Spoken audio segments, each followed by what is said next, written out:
बिस्मिल्लाहिर्रहमानिर्रहीम। अस्सलाम वालेकुम। कैसे हैं जी आप सब? मैं हूँ फ़िज़ा। वेलकम करती हूँ आपको लाजवाब पकवान में।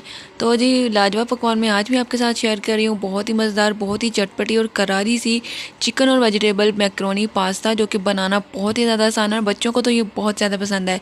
तो चलिए बिना टाइम को वेस्ट किए अपनी मज़ेदार से पास्ते की रेसिपी को बनाना स्टार्ट कर लेते हैं। बिस्मिल्लाह करते हैं। बिस्मिल्लाहिर्रहमानिर्रहीम। सबसे पहले मैं लेती हूँ एक पतीला जिसमें मैंने पानी ऐड किया। इसमें मैं ऐड करती हूँ तकरीबन 1 टेबलस्पून के बराबर ऑयल और 1 टेबलस्पून मैंने इसमें ऐड किया नमक। जब पानी में हल्का सा बॉयल आना स्टार्ट हो जाए तब मैं इसमें ऐड करूँगी मैक्रोनी पास्ता, जो कि मैंने लिया है यहाँ पर 2 कप्स मेजरमेंट के भर भर के मैंने इसमें ऐड किया। आप अपनी क्वांटिटी के मुताबिक जो पास्ता है उसकी क्वांटिटी को रख सकते हैं। अब मैं इसको बॉयल करूँगी, इसको कवर कर देंगे तकरीबन इसको 8 से 9 मिनट के लिए। और जब ये बॉयल हो जाए इस तरह से, बहुत ज़्यादा हमने इसको गलाना नहीं है कि ये टूटना स्टार्ट हो जाए, बस हल्का सा ये गल जाए। और अपने इसको एक दफ़ा चेक कर लेना है कि अच्छे से गल गया है कि नहीं, तो इसको सेपरेट निकाल के स्टेन कर लेना है। दूसरी तरफ एक कढ़ाई लेती हूँ जिसमें मैंने ऐड किया है ऑयल, और इसमें मैंने क्रश्ड लहसुन के जवे ऐड किए हैं।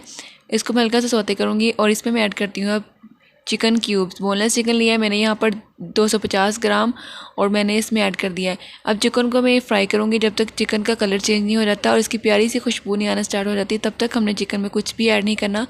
फ्लेम को हम रखेंगे मीडियम। और देखिए चिकन का कलर जो है वो चेंज होना स्टार्ट हो गया है। चिकन को बहुत ज़्यादा टाइम नहीं लगता गलने में, ये थोड़े से टाइम में अच्छी तरह से गल जाता है।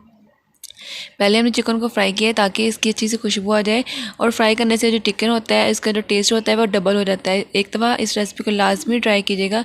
अब मैं इसमें ऐड करती हूँ कुछ वेजिटेबल्स। मैंने सबसे पहले लिए हैं गाजरें, तकरीबन 2 से 3 गाजर लिए हैं। इसकी कटिंग आप देख सकते हैं कि मैंने वेजिटेबल्स की कटिंग किस तरह से की है। बहुत ज़्यादा बारीक बारीक हमने नहीं कटिंग करनी, क्योंकि जब हमने इसको पकाना है, गलाना है, तो ये बहुत ज़्यादा मिक्स हो जाएंगी और ये नज़र भी नहीं आएंगी। थोड़ी थोड़ी मोटी कट कीजिएगा, और जब हम इसको गलाएंगे तो इसकी जो लुक होगी कुछ इस तरह से नज़र आना स्टार्ट हो जाएगी। पास्ते की रेसिपी बहुत पसंद होती है बच्चों को, तो ये बहुत ज़्यादा पसंद होता है। आप बच्चों को लंच बॉक्स में बना कर दे सकते हैं। आपके घर में मेहमान आए हों, आपने उनको अपने मेन्यू में ऐड करना हो, तो आप पास्ते को लाजमी ऐड कीजिएगा, सभी को बहुत पसंद आएगा। तकरीबन 4 से 5 मिनट हमने इसको पकाया है। अब इसमें ऐड करती हूँ शिमला मिर्च यानी कि कैप्सिकम। 1 शिमला मिर्च लिया है जिसको मैंने मोटा मोटा सा काट लिया है। शिमला मिर्च को बहुत ज़्यादा गलाने की ज़रूरत नहीं होती, क्योंकि ये बहुत आसानी से गल जाती है। और ये थोड़ी थोड़ी नज़र आ रही हो और इसका क्रंच बाकी रहे, तभी ये मज़ेदार लगती है जब ये मुंह में आती है। शिमला मिर्चों को भी हम तकरीबन 2 से 3 मिनट तक पकाएंगे, बिल्कुल मीडियम फ्लेम पर। ज़्यादा हाई फ्लेम पर पकाएंगे तो सब्ज़ियाँ जो है वो बहुत ज़्यादा गल जाएंगी और उनका कलर भी जो है वो खूबसूरत नहीं आएगा। अब मैं इसमें स्पाइसेस ऐड करती हूँ। तकरीबन 1 टीस्पून सुरख मिर्च पाउडर ऐड किया है, 1 टीस्पून कुटी हुई सुरख मिर्च, और 1 टीस्पून मैंने इसमें ऐड किया है नमक। चीज़ों की क्वांटिटी अपनी मर्ज़ी के मुताबिक कम या ज़्यादा कर सकते हैं। अब इसको अच्छे से मिक्स कर लेंगे। अभी हम इसमें और वेजिटेबल्स भी ऐड करनी है, लेकिन इस पॉइंट पर हम सिर्फ यही ऐड करेंगे। प्याज मैं इसमें ऐड कर दूंगी। प्याज जो है वो ऑप्शनल है, अगर आपकी मर्ज़ी है, अगर आपको अच्छे लगते हैं मैक्रोनी में तो आप ऐड कर सकते हैं, अदरवाइज़ आप इसको स्किप भी कर सकते हैं। लेकिन ये खाते हो जब ये मुँह में आते हैं क्रंची से, तो बहुत ही मज़ेदार लगते हैं। सॉसेज मैं ऐड करती हूँ इसमें 1 tablespoon chilli sauce, 1 tablespoon soya sauce, और 1 टेबलस्पून मैं इसमें ऐड करूँगी विनेगर। ये सॉसेस लाजमी ऐड करिएगा, इससे जो आपकी मैक्रोनी और पास्ता है बहुत चटपटा, चटखानेदार और टेस्टी सा बनेगा। वेजिटेबल्स हमने इस पॉइंट पर इतनी पकाई हैं कि ना ही बहुत ज़्यादा ये गली हुई हैं और ना ही इसमें कच्चापन है।